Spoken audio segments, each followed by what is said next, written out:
ท่านผู้ชมครับข้อคิดทิศบ้วนวันนี้ผมจะหยิบยกข้อความในหนังสือคัมภีร์ชีวิตนิสิตนักศึกษาเล่มหนึ่งที่ผมเขียนไว้ในหน้าที่14นะครับผมเขียนว่ายิ้มสยามเธอจงรู้จักการยิ้มยิ้มแย้มยิ้มย่องยิ้มยั่วยิ้มเยาะยิ้มยิ้มให้ถูกเวลายิ้มให้เหมาะสมกับสถานที่และโอกาสจงหาโอกาสที่จะยิ้มยิ้มนี้ต้องมาจากใจถ่ายไปที่สายตาแล้วมาแสดงออกที่ใบหน้าและริมฝีปากอย่าลืมยิ้มจงยิ้ม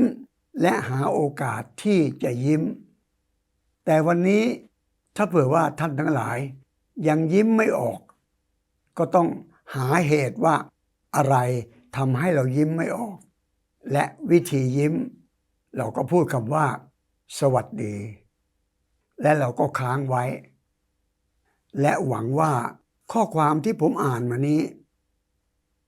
ไม่ใช่ว่าเราจะยิ้มเรี่ยราดไปหมดเพราะบ่อยครั้งถ้ายิ้มไม่ถูกที่ไม่ถูกเวลาไม่ถูกกาลเทศะก็อาจจะนำมาซึ่งอันตรายของเราเพราะฉะนั้นเมื่อยิ้มได้แล้วก็จะต้องฝึกยิ้มให้ถูกกับสถานะเวลาและกาลเทศะโอกาสด้วยฝากให้พวกเราทุกคนยิ้มได้ยิ้มออกและยิ้มเป็นครับ